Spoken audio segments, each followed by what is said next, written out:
अस्सलाम वालेकुम व्यूअर्स, मैं हूं समीना पाशा। उम्मीद है आप लोग खैरियत से होंगे। व्यूअर्स, कुछ आम खबरें और अपडेट्स लेकर इस व्लॉग में आपके सामने हाजिर हैं जनाब। खबरें आज बहुत ज़्यादा नहीं हैं क्योंकि आज है इतवार का दिन और आमतौर पर ज़रा आपको पता है कि ख़बरों के हवाले से कमी होती है इतवार के दिन, लेकिन कुछ चीज़ें बैकग्राउंड में ज़रूर ऐसी हो रही हैं जिसकी वजह से ख़बरें ऑटोमेटिकली जमा हो जाती हैं। और सबसे बड़ी खबर जो आपको मैं पहले ही दे चुकी हूँ, बल्कि बहुत से लोग पहले दे चुके हैं, वही खबर जो है वो कंफर्म हो चुकी है। बाकायदा अब वकला को बाज़ाब्ता तौर पर आगाह कर दिया गया है कि कल अलकादिर ट्रस्ट केस का फैसला नहीं सुनाया जा रहा। तो ये खबर जो है अलबत्ता अब कंफर्म हो चुकी है। इसके अलावा आज थोड़ी सी बात करेंगे कि जी हुकूमत के जो आदाद शुमार है कि महंगाई तो जनाब बहुत तारीख की कम तरीन सतह पर है, तो इसके ऊपर बड़ी आज डिस्कशन हो रही है। ये आदाद शुमार क्या कहते हैं और हकीकत हाल क्या है, इसके ऊपर थोड़ी बात करेंगे। एक नन्ही मुन्नी सी खुशी मिली थी कि एक्स खुल गया है, लेकिन वो नन्ही मुन्नी सी खुशी दोबारा छीन ली गई है और एक्स जो है वापस बंद कर दिया गया है और अब वीपीएन के बगैर पाकिस्तान में दोबारा से इसको नहीं एक्सेस किया जा रहा है। इसके ऊपर भी थोड़ी बात करेंगे। इमरान खान साहब का एक और इंटरव्यू आ चुका है जी इकोनॉमिक टाइम्स में, और अगेन एक इम्पॉर्टेंट इंटरव्यू है। और फिर थोड़ी बात करेंगे इस हवाले से कि बैकडोर मुज़ाकरात में और क्या क्या चीज़ें डिस्कशन में आ रही हैं। तो आपसे रिक्वेस्ट है कि चैनल को सब्सक्राइब कर लें अगर अभी तक सब्सक्राइब नहीं किया। अच्छा जी, बात यहीं से शुरू कर लेते हैं कि जैसे मैंने आपसे जिक्र किया था कि खबरें ऑलरेडी आ रही थी कि जनाब फैसला नहीं सुनाया जाएगा अलकादिर ट्रस्ट केस का। अब ये बात बाकायदा अदालती ज़राए से कंफर्म कर दी गई है वकला को। अगली तारीख कौन सी होगी फैसला सुनाने की, इसके बारे में कल ही बताया जाएगा जब वकला अदालत जाएंगे। और अलकादिर का जो फैसला है वो एक दफ़ा फिर से महफूज हो, बस अब आप समझ लें महफूज और गैर महफूज है, जो भी आप इसको कह लें, लेकिन फ़िलहाल सुनाया नहीं जा रहा। अब इसके ऊपर मुख्तलिफ कयासराइयाँ तो हो रही हैं। एक तो इस पे राय ये भी पाई जा रही है कि इस्लामाबाद हाई कोर्ट में कुछ ही दिनों के बाद नए जजेस की इंडक्शन हो जाएगी। नए जजेस के लिए इस वक्त जुडिशल कमीशन का इजलास भी तलब कर लिया गया है और फिर हुकूमत की ख्वाहिश ये होगी, क्योंकि इस वक्त उनकी अक्सरियत है जुडिशल कमीशन में, कि वो अपने मनमानी के जो उनके पसंदीदा जजेस हैं उनको इस्लामाबाद हाई कोर्ट में इंडक्ट कर ले। और फिर उस इंडक्शन के बाद जब इमरान खान साहब का फैसला अलकादिर का सुनाया जाए, अगर उसमें सज़ा सुना दी जाए तो जाहिर है, अदरवाइज़ ओपन कोर्ट में और इंडिपेंडेंट जजेस के आगे तो वो फैसले फिर रुकते नहीं हैं। तो इनकी ख्वाहिश ये है कि उस वक्त हम ऐसे जजेस इस्लामाबाद हाई कोर्ट में ला चुके हों कि जब उनके सामने वो फैसला आए तो सज़ा को बरकरार रखा जाए। बहुत से नाम भी आपके सामने आ चुके हैं। जो एक जज साहब शाहरुख अर्जुमन साहब हैं, उनका नाम भी लिया जा रहा है। हुमायूं दिलावर साहब जो ऑलरेडी इमरान खान साहब को तोशा खाना केस में सज़ा सुना चुके हैं, उनका नाम भी लिया जा रहा है कि उन्हें भी इस्लामाबाद हाई कोर्ट का जज बना दिया जाए। एक दो और नाम भी लिए जा रहे हैं। और ये तमाम जजेस जो हैं इनके ऊपर जाहिर है कि पीटीआई उस तरह से एतमाद नहीं करती। लेकिन मैं इस राय से थोड़ा सा इख्तिलाफ रखती हूँ। मेरी नज़र में वजह ये नहीं है कि जजेस का इंतज़ार किया जा रहा है उसके बाद फैसला सुनाया जाएगा। उसकी वजह यह है कि ऐसा तो वैसे भी नहीं होता कि आज अगर फैसला सुनाया जाएगा तो कल जो है वो फ़ौरन अपील समात के लिए मुकर्रर हो जाए। आपको पता है कि इस वक्त चीफ जस्टिस आमिर फारूक साहब हैं इस्लामाबाद हाई कोर्ट में, और आपको पता ही है कि वो किस कदर इस वक्त निज़ाम के लिए ज़रूरी हैं और उनके लिए ऐसे मामलात हालात पैदा कर देते हैं कि जहाँ पे नुकसान नहीं होता इस पूरे निज़ाम को। तो मेरा ख्याल ये था कि अगर ये फैसला सुना भी दिया जाए और सज़ा भी सुना दी जाए, और अगर आमिर फारूक साहब को ये कह दिया जाए कि भाई अगले 2-3 हफ्तों में जब तक के नए जजेस की इंडक्शन ना हो जाए उस वक्त तक आपने ये केस समात के लिए मुकर्रर नहीं करना, और जो ऑलरेडी जजेस मौजूद हैं इस्लामाबाद हाई कोर्ट में 7-8, उनके पास ये केस नहीं लगना चाहिए, तो ज़ाहिर है आमिर फारूक साहब कोई जल्दी ना दिखाते और वो केस ना लगाते समात के लिए। तो ये कोई इतनी बड़ी बात नहीं है कि जजेस का इंतज़ार करने के लिए ही जो फैसला है वो नहीं सुनाया जा रहा। जो दूसरी राय है वो ये एग्जिस्ट करती है कि जो पसे पर्दा मामला चल रहे हैं, मुज़ाकरात चल रहे हैं, बातचीत हो रही है, इमरान खान साहब को ऑफर्स रखी जा रही हैं टेबल पर और इमरान खान साहब अपनी बात कर रहे हैं, तो चूंकि वो अभी तक किसी नतीजे पे नहीं पहुंची है, इसलिए फ़िलहाल जो बाकी के मामलात हैं उनको किसी तरफ भी नहीं लगाया जा रहा। ना तो कोई सज़ा सुनाई जा रही है, ना कोई नया केस बनाया जा रहा है, ना अच्छा कुछ हो रहा है ना बुरा कुछ हो रहा है। फ़िलहाल स्टेटस को जो है वो बरकरार है, यानी कि अभी सज़ा सुनाने का मतलब ये होगा कि इमरान खान साहब कहेंगे कि लो जी तो फिर मुझे सज़ा सुना दी, तो बातचीत ज़ाहिर है कि ख़राबी की तरफ बढ़ेगी। दूसरा, इंटरनेशनल प्रेशर को भी इस वक्त हैंडल करना पड़ रहा है हुकूमत और इस्टेब्लिशमेंट को, तो उन्हें भी ये तासुर जाएगा कि देखिए यहाँ पर तो इंतकामी कार्रवाई हो रही है, लिहाजा फिर एक केस में इसी तरह से सज़ा सुना दी गई है। तो इमरान खान साहब का जो मौक़िफ़ है उसको स्ट्रेंथ मिलेगी अगर सज़ा सुना दी जाती है। अगर नहीं सुनाई जाती तो फिर ये तासुर जाएगा कि जी ये लोग कमज़ोर पड़ गए हैं, अब दबाव में आ गए हैं, इसलिए अब ये सज़ा नहीं सुना सके। तो ये दोनों ही चीज़ें इस वक्त चूँकि इस निज़ाम को सूट नहीं करती, तो इसलिए इन्होंने फ़िलहाल ये सोचा कि इस फैसले को होल्ड पे रखा जाए जब तक कि इमरान खान साहब के साथ मामलात किसी नतीजे पर ना पहुँच जाएँ। अगर वो नतीजा खेज़ मामलात तय हो जाते हैं और इमरान खान साहब उनकी बातें मान लें या वो इमरान खान साहब की बातें मान लें, तो उस सूरत में ज़ाहिर है कि सज़ा फिर ना भी सुनाई जाए और उन्हें बरी भी किया जा सकता है, बल्कि जो बाकी केसेस हैं उसमें भी इमरान खान साहब की ज़मानतें हो जाएंगी, तो फिर उनका जो रिहाई का इम्कान है वो पैदा कर दिया जाएगा। दूसरी सूरत में अगर जो टॉक्स हैं वो नाकाम हो जाती हैं और ये सोचा जाता है कि नहीं जी, चाहे हमारा मुल्क दाव पर लगता है, चाहे हमें इंटरनेशनल पाबंदियां बर्दाश्त करनी पड़ें, चाहे हमें पूरे निज़ाम का तमाशा बनवाना पड़े, लेकिन हमने सज़ा सुना के ही रखना है और इमरान खान को जेल में ही रखना है, तो अगर ये कोई ऐसा फैसला सोचा जाता है तो फिर उस सूरत में आप फैसला सुना देते, तो फिर एक ज़ाहिर मुख्तलिफ, यानी कि कहने का मकसद ये है कि फ़ैसले का ताल्लुक सीधा सीधा आप कह सकते हैं कि मुज़ाकरात के अंजाम से जुड़ा हुआ होगा और उसी से हमें आइडिया हो जाएगा कि बात हुई है या नहीं हुई, वो क्या कहते हैं, डील डन हो गई है या नहीं हुई। इसको मैं डील इसलिए नहीं कहती क्योंकि अगर डील हो तो फिर तो ये भी हमें पता चलेगा कि इमरान खान ने क्या दिया है, और डील हो तो इमरान खान उसको पसे पर्दा रखते, लेकिन चूंकि हर चीज़ सामने आ रही है कि ये ऑफ़र किया जा रहा है, ये ऑफ़र किया जा रहा है, तो अभी देखना ये है कि इमरान खान साहब कितनी फ्लैक्सिबिलिटी दिखाते हैं, उसके बाद ही हम ये नतीजा निकाल सकेंगे कि इमरान खान साहब ने भी कोई कॉम्प्रोमाइज़ किया है या नहीं, जो कि अभी तक तो उन्होंने नहीं किया। तो बहरहाल ये जो है फैसला, इसके हवाले से ये सारा इस वक्त मामला है। मेरे नज़दीक तो इसकी वजह यही नज़र आ रही है। बाकी जजेस की इंडक्शन का जो मामला है वो मुझे उस तरह से इतना यानी मजबूत मौक़िफ़ नज़र नहीं आता। दूसरा जी, आज एक छोटी मोटी सी खुशी मिली हुई थी जो कल से कि एक्स बगैर VPN के चल रहा था, वो ख़बर जो थी बस थोड़ी आर्जी सी खुशी साबित हुई और आज दोपहर तक भी इवन एक्स जो है वो एक्सेसिबल था बगैर VPN के, लेकिन उसके बाद दोबारा से उसको बंद कर दिया गया और अब दोबारा से VPN के ज़रिए ही सिर्फ एक्स जो है आप एक्सेस कर सकते हैं।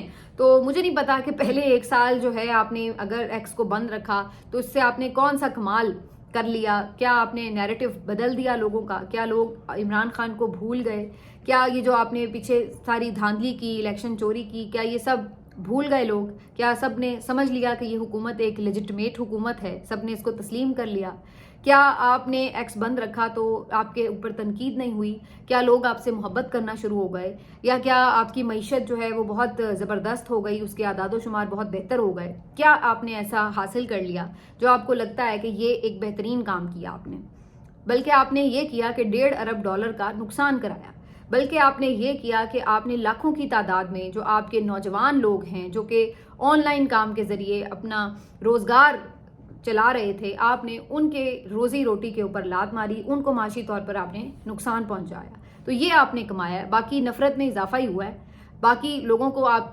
मज़ीद आप एक्सपोज तो हो ही चुके हैं कि ये निज़ाम कैसा है और किस तरीके से चल रहा है। तो उसमें तो आपका अगर आप ये कहें कि नज़रिए की जंग आप जीत गए तो वो तो आप फिर भी नहीं जीत सके, तो फिर फ़ायदा क्या हुआ आपने एक्स बंद रखा, अभी भी आपका शौक पूरा नहीं हुआ, आप दोबारा बंद कर लें और कितनी देर बंद रखेंगे, तो अल्टीमेटली तो ये चीज़ें कहीं ना कहीं जाके ख़त्म होनी है। अगर इन चीज़ों की वजह से आपको लगता है कि नज़रिए बदले जा सकते, तो फिर आप ये भूल जाएं कि जो वो लोग जब पुरानी पिछली सदियों में इनकलाब आए थे तो क्या उस वक्त सोशल मीडिया के थ्रू आए थे, तो जब किसी आइडिया का वो टाइम आ जाता है ना, वो अक्सर इमरान खान साहब कहते हैं, तो वो बात वैसे उनकी ठीक है, तो फिर आप उसको रोक नहीं पाते, चाहे सोशल मीडिया हो या ना हो, फिर भी लोगों तक जो ख्याल है, जो नज़रिया है वो पहुंच जाता है, और यही इस वक्त हो चुका है।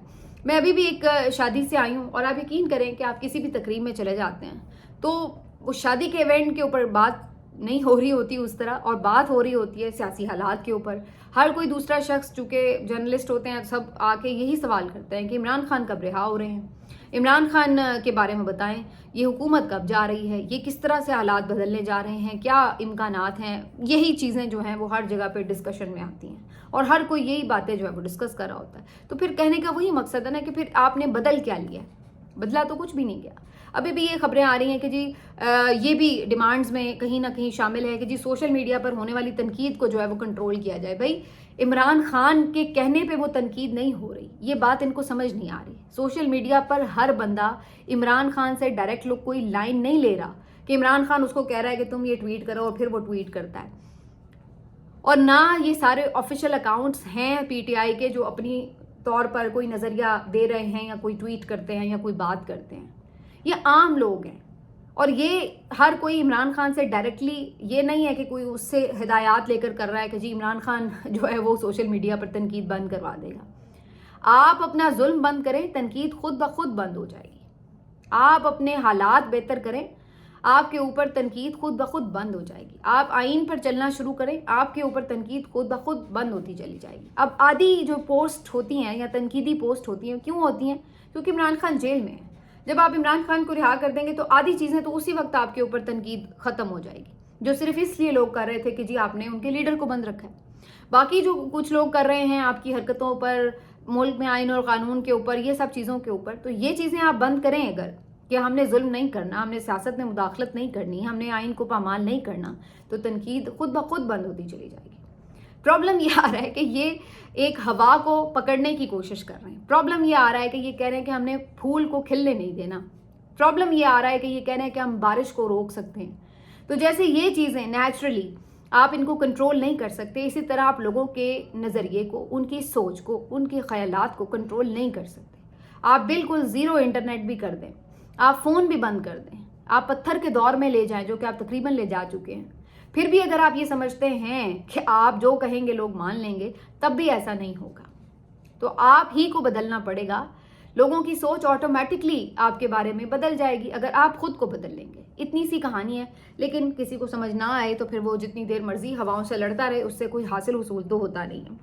بہرحال جو ایک نیریٹو بنانے کی کافی کوشش کی گئی تھی وہ یہ کہ جی معیشت جو ہے وہ کافی بہتر ہو گئی ہے. اور جی آج میں ہیڈ لائن دیکھ کے پریشان ہو گئی، اخباروں کی ہیڈ لائن لگی ہوئی تھی کہ تاریخ کی کم ترین سطح پر آ گئی مہنگائی. اب آپ اندازہ لگائیے کہ کوئی ایسا شخص جو آج مارکیٹ جائے، جس کو جا کے جو 150 والا پیٹرول ہے جو عمران خان کے دور میں 150 پہ آپ کو بہت مہنگا لگتا تھا، وہ اس کو 250 پہ ملے. اور مرغی جو ہے اس کو آج تاریخ کی بلند ترین قیمت پر ہے. اس وقت مرغی کا جو گوشت ہے وہ 750 روپے کلو لاہور میں مل رہا ہے، تو وہ تاریخ کی بلند ترین سطح پر ہے. ٹھیک اسی طرح سے آپ جو چھوٹا گوشت ہے یعنی بکرے کا گوشت جس کو کہا جاتا ہے، یہ 2500 روپے فی کلو مل رہا ہے. ٹھیک ہے، یہ تاریخ کی بلند ترین سطحیں ہیں جہاں پر یہ گوشت آپ کو مل رہے ہیں. اور یہ تو صرف گوشت کی صورتحال. اگر آپ سبزی پہ آ جائیں تو 150 روپے کلو آلو اس وقت مل رہے ہیں. اور اس بات کا تذکرہ جب حکومت کے لوگوں سے ہوتا ہے ٹاک شوز میں تو حنیف عباسی صاحب کیا فرماتے ہیں کہ آلو کھانا چھوڑ دیں.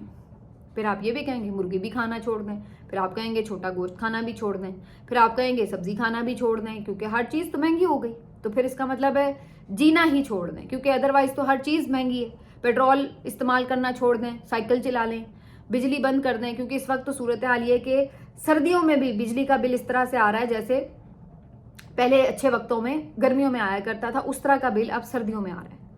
اور گیس کی صورتحال آپ سب کو پتہ ہے کہ یا تو آدھا ملک کو ویسے ہی گیس نہیں مل رہی ہوتی اور اوپر سے جن کو مل بھی رہی ہوتی ہے اس کے نرخ کتنے پرسنٹ، کئی 100 گنا زیادہ قیمت پہ اس وقت مل رہے ہیں کہ آپ اس گیس کو بھی جو کہ ویسے ہی کم آتی ہے آپ کس طرح استعمال کرتے ہیں اس کے بدلے بھاری بل دینے پڑتے ہیں. تو پہلے آپ کو سردیوں اور گرمیوں کے بلوں میں ایک فرق محسوس ہوتا تھا کہ جی سردیاں آ گئی ہیں تو چلو کم از کم بل آپ کے ریڈیوس ہو جاتے ہیں. ایک تو اب یہ ہوتا ہے کہ سردیوں میں بھی بجلی کا بل اچھا خاصا ہوتا ہے اور دوسرا ساتھ گیس کا بل اتنا زیادہ ہیوی ہو جاتا ہے کہ کل ملا کے وہ پھر گرمیوں والا ہی حال ہو جاتا ہے جیسے گرمیوں میں آپ دونوں کے بلز کو جمع کریں. تو آپ یہ ہم ایک طرف صورتحال دیکھ رہے ہیں اور پھر آپ اخبار میں ایسی ہیڈ لائن لگوا لیں کہ جی مہنگائی جو ہے وہ تاریخ کی کم ترین سطح پر ہے. اور پھر آپ یہ سوچیں کہ لوگ آپ کی بات بھی مان لیں اور پھر یہ آپ سوچیں کہ لوگ جو ہے وہ اس غیر قانونی حکومت کو بھی مان لیں، جو یہ چوری شدہ مینڈیٹ پہ حکومت ہے اس کو بھی مان لیں. پھر یہ کیسے ممکن ہے؟ تو لوگوں کے پاس کہیں نہ کہیں ایک سیٹسفیکشن ہوتی ہے کہ چلو یار ہم ووٹ دے سکتے ہیں, چلو یار ہم اپنی بات کر سکتے ہیں. آپ نے ان کی وہ جو ایک مینٹل سیٹسفیکشن کے ذریعے تھے, آپ نے وہ بھی بند کر دیے کہ آپ ٹویٹ نہیں کر سکتے, آپ سوشل میڈیا ایپس کو آسانی سے یوز نہیں کر سکتے, آپ ٹی وی پہ اپنی پسند کی بات نہیں سن سکتے. ٹی وی تو ویسے ہی آپ نے سارا اس کو دفنا دیا. اور اس کے بعد پھر آپ جب یہ سوچیں کہ چلو یار کم از کم مجھے کچھ بنیادی رائٹس ہیں, میں کوئی جا کے ایک ووٹ ڈال سکتا ہوں اپنی مرضی کا, آپ کہتے نہیں ہم وہ بھی تمہارا چرا لیں گے. تو مطلب آپ جینے کا حق کسی طرف سے نہیں عوام کو دے رہے. مہنگائی سے بھی مار رہے ہیں اور ڈپریشن سے بھی مار رہے ہیں اس کو, کہ اس کو کم از کم یہی ہو کہ یار ہم رکی سکی کھا لیتے ہیں لیکن ہم آزاد ہیں, ہم اپنی مرضی سے بات کر سکتے ہیں بھائی, ہم اپنی مرضی سے ووٹ کر سکتے ہیں بھائی, ہم اپنی مرضی سے احتجاج کر سکتے ہیں, سڑک پر پرامن طریقے سے نکل سکتے ہیں. آپ کہتے ہیں نہیں ہم نے وہ بھی نہیں آپ کو کرنے دینا.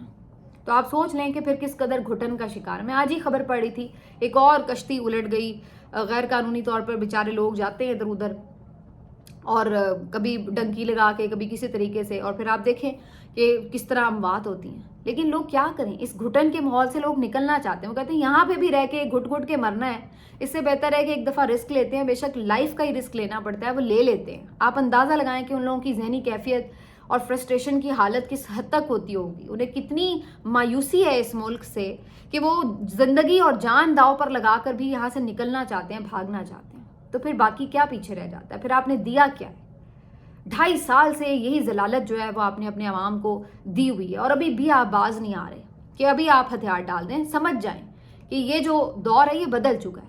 یہ اب وہ دور نہیں رہا کہ جو آپ مطالعہ پاکستان میں لکھیں گے لوگ پڑھ لیں گے اور کہیں گے یہی بات حقیقت ہے, یا جو آپ نیریٹو دیں گے آ کے پریس کانفرنس میں ہر کوئی اس کو ایز اٹ از قبول کر لے گا. نہیں رہا وہ دور.